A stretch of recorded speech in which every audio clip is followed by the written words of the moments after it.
3 lettres de l'alphabet ont changé le monde du travail et peut-être même notre perception du monde. EDI, comme dans équité, diversité, inclusion. C'est aussi, je le disais avant d'aller à la pause, un gros business. En 2024, 9 milliards de dollars pour des formations EDI. À l'horizon 2030, on parle de 24 milliards. Mais il faut aussi comprendre que le business est menacé par le président Trump qui a mis la hache aux États-Unis dans ses programmes EDI, avec un effet sur les entreprises qui sont moins partantes. C'est vrai aux États-Unis, c'est vrai aussi au Canada. Bonne ou mauvaise affaire? Pour en discuter avec moi, Martin Drapeau. Bonsoir, Martin. Salut. Martin, qui est psychologue et professeur à l'Université McGill. Et puis Muriel Châtelier, présidente de l'Association des Québécois unis contre le racialisme. Bonsoir à vous deux. Merci, bonsoir. Qu'est-ce que c'est que ces critères EDI qui, je le disais, ont un peu changé notre rapport au travail? Il n'y a pas beaucoup de départements de ressources humaines qui ne se soucient pas aujourd'hui d'EDI. Martin? Oh là là. OK. Muriel.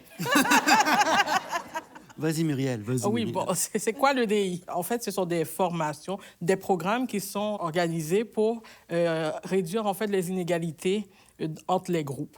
Donc, c'est des programmes qu'on instaure dans les entreprises, dans les universités, un peu partout. Et l'idée, c'est vraiment de diminuer les discriminations.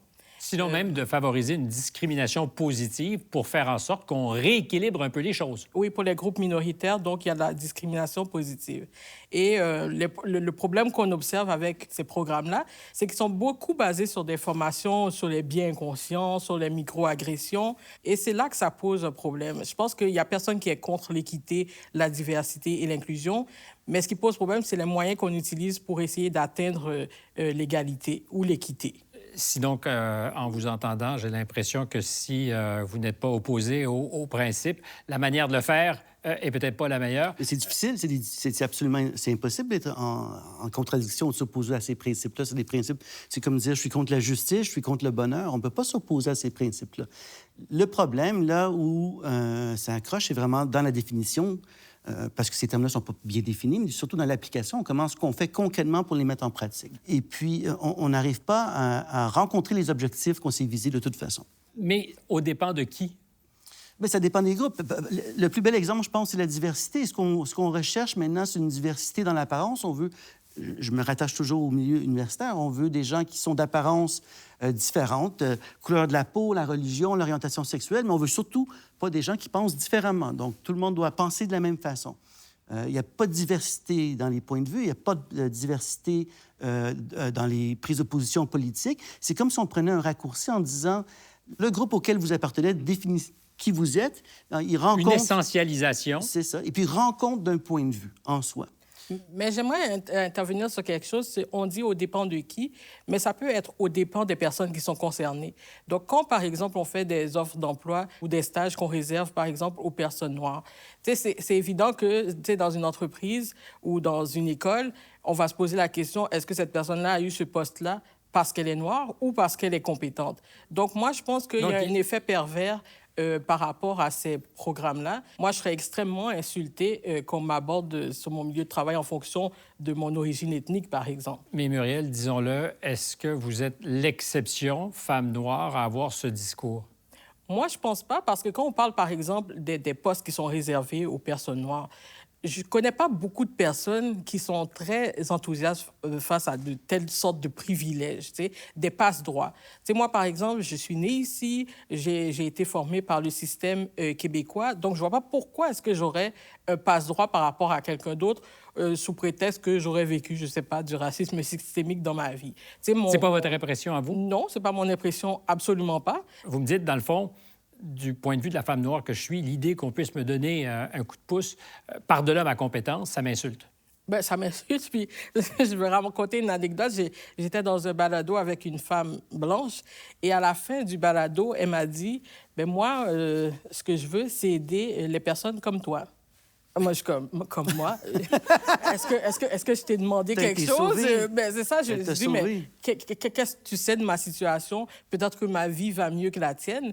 Donc, il y a une sorte de condescendance aussi de ces personnes-là. Ces personnes ne s'en rendent peut-être pas compte, mais tu ne peux pas déterminer que tout le monde, parce que vous êtes noir, vous avez besoin d'aide. Il y a des gens noirs qui sont riches, il y en a qui sont pauvres, il y en a qui sont malades, il y en a qui sont bien portants. Est-ce qu'il y a une distinction à faire entre l'essentialisation qu'on fait des personnes racisées et de l'inclusion qu'on pourrait faire ou qu'on pourrait dégager pour les communautés LGBTQ? Est-ce que tu vois une intersectionnalité ou au contraire des enjeux totalement différents?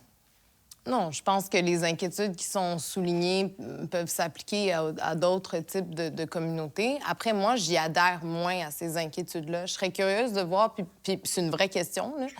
Je serais curieuse de voir à quel point il y a eu de réelles dérives des programmes EDI, à quel point il y a eu... Bien, tu sais, peut-être, effectivement... Non, mais ça, on peut en parler. C'est ça, on peut très bien... en parler. Je sais, bon, Mais je sentais qu'il y avait un point d'inconfort, mais tu saignais un peu des oreilles pendant qu'on... Bien, en fait, c'est que moi, j'y crois quand même au programme EDI. Après, les dérives au niveau de l'argent, comme tu disais, autour moi, j'ai parlé ça, de raquettes, parce que je pense Bon. qu'il y a des risques qu'il y ait quelque chose qui ressemble à ça. Bien, je pense que là où on peut s'entendre, OK, de façon évidente, c'est que dans certaines entreprises et institutions, on a demandé la pluralité des voix.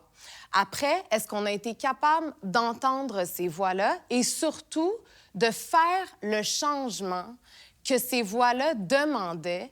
Peut-être pas. Alors, les programmes EDI doivent s'assurer que ces changements-là, que les institutions demandent, soient réellement faits et qu'il y a une réelle écoute, en fait. Mais alors, on viendra parce qu'on va faire une petite pause. Je vois que tu étais en verbe. Et au retour, c'est quoi les programmes EDI? À tout de suite.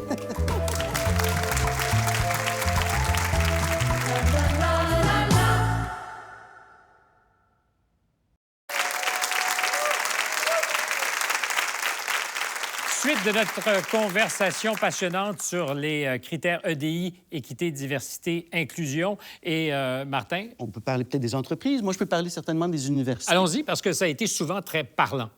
Mais l'expérience qui a été diffusée, médiatisée largement, c'est une prise de position que j'ai faite, publique, dénonçant les critères qui devaient être mis en place pour les admissions. Donc, pour les étudiants, je suis psychologue, je forme des psychologues, de futurs psychologues.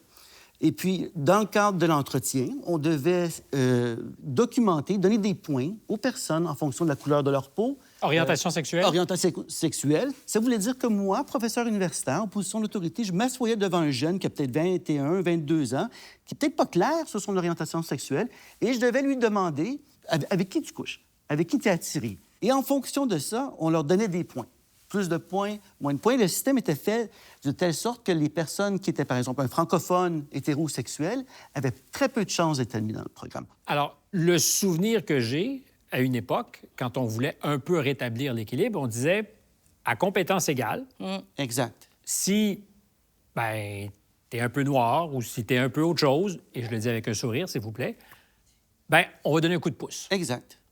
Oui. Est-ce que cette logique qui était vertueuse a été travestie? À mon sens, oui. Oui. Au point où on pourrait récompenser quelqu'un en dehors de sa compétence ou par-delà sa compétence? Deux éléments. Indépendamment de son histoire personnelle, ce qui, à mon sens, est relativement grave. Oui. Puis aussi, dans la mesure où on peut abaisser certains critères, oui. Est-ce qu'on aurait, à terme, pour votre faculté, de moins bons psychologues? Je pense que oui. Je pense que oui. Mais moi, ce que j'entends dans ce qui ressort beaucoup, c'est que, ultimement, puis je ne veux pas faire des raccourcis intellectuels, mais ultimement, tout ce qu'on statue dans point par point dans votre argumentaire, c'est que forcément la grille, donc, pénalise des personnes blanches, Gris et hétérosexuelles, cisgenres, et on dit donc que toutes les personnes qui sont privilégiées par ce système-là sont forcément non compétentes. Alors que Non. ces programmes-là ont été créés aussi... C'est pas du tout. Bien, parfait. C'est pas Bien, du tout. excusez, C'est pas c'est du ce que j'avais compris, parce que vous Mais- avez répondu à la question Non, de ça, Stéphane. ça, c'est Est-ce véritablement- qu'ultimement, on forme des moins bons psychologues? Vous avez répondu oui. C'est Oui, pour ça que je dis ça. à partir là, du c'est moment pas, où on restreint un échantillon, forcément, on a des risques d'avoir des personnes... Des risques avérés? Mais Ben, il y a ça, c'est pas le temps une qui va nous le raison. dire.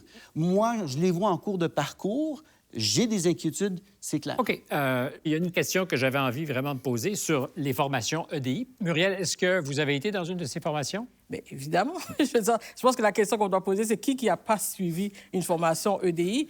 Et à la base des formations EDI, ce qu'il y a, c'est qu'on présente justement la personne blanche comme l'oppresseur et les autres groupes minoritaires comme des opprimés. Et justement, quand on suit ces formations-là, ce qu'on se dit après, c'est pas possible que ça marche, parce que ça crée justement des tensions entre les groupes, parce qu'il y a des gens qui se disent, bon, ben là, tu sais, j'ai peur de commettre un impair, est-ce que je peux lui dire telle chose sans que ce soit une microagression? Tu sais, aujourd'hui, c'est rendu que quand on demande à quelqu'un de quelle origine ou tu viens d'où, c'est reconnu comme une sorte de microagression. Mais dans les questionnaires qu'on doit remplir pour plein d'entreprises, effectivement, on demande l'orientation sexuelle, ce qui me semble extraordinairement intrusif. L'idée qu'on peut se demander ton orientation sexuelle. Toi, ça t'embête ou pas? Bien, ça dépend ce qu'on va en faire. Est-ce qu'après, c'est pour réaliser... Je sais pas ce qu'on va en faire. Non, mais après, est-ce que c'est pour réaliser qu'on est 3000 dans l'entreprise puis qu'il y a peut-être des groupes à créer? Mais des groupes, quels groupes? Parce que justement, quand je suis au travail, moi, on m'a embauché pour des compétences. On m'a embauché pour mes diplômes. On m'a embauché pour mon cerveau. Pourquoi est-ce qu'on a besoin de me proposer, justement, de me joindre à un groupe? Mais après, c'est volontaire ou pas de se joindre là? Mais n'empêche que... je suis vraiment surprise, en fait. Ah oui? Oui, parce que dans plein d'autres programmes, on va dire, hey, les femmes en tech, c'est vraiment le fun. Ça, tout le monde trouve que c'est bien. Il y a plein d'autres programmes, on se dit, c'est le fun.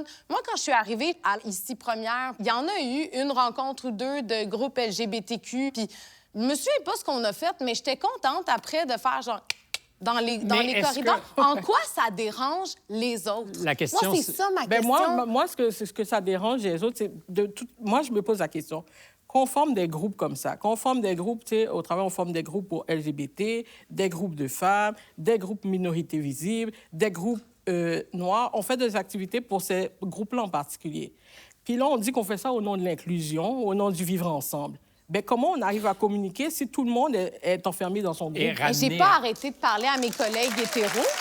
Oui, mais ça reste que c'est ça la réalité. On forme des petits groupes, chacun de son côté, puis après on dit que comment ces groupes-là se parlent ensemble. Puis si, mettons,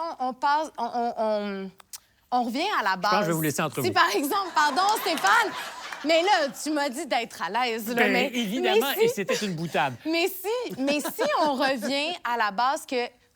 je pense pas qu'on peut nier quand même que dans notre société, il y a eu des groupes de toutes sortes qui ont demandé la reconnaissance d'une discrimination, qu'elle soit systémique ou pas. Une fois que ces voix-là s'élèvent, puis qu'on a demandé qu'elles soient entendues, je pense que ça peut être pertinent, peut-être pas pour tout le monde, mais pour certaines personnes.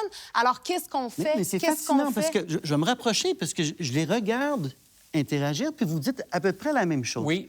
Donc, vous dites, j'ai une morale, c'est une morale de justice, il faut que ça soit juste. Dans un cas, on la situe au niveau du groupe, dans l'autre cas, on la situe au niveau de l'individu. Donc, c'est un peu là où il y a un accrochage, c'est-à-dire que c'est le même désir de justice, même désir d'équité, même moralité. On met sur les groupes ou on vit sur l'individu. C'est à se parler qu'on se comprend, là. C'est ça la grande conclusion. C'est une conclusion parfaitement inquiétante. C'est ça qu'il faut, c'est le dialogue dans tous les cas. Bien, ça tombe bien parce que... Non. Pas non, oui. Moi, oui. Ben, mais Génie, c'est très drôle parce que c'est la raison d'être de cette émission. Oui. De pouvoir ne pas être parfaitement d'accord et de maintenir un dialogue. C'est rare. Je trouve qu'il n'y a plus beaucoup de ces tribunes.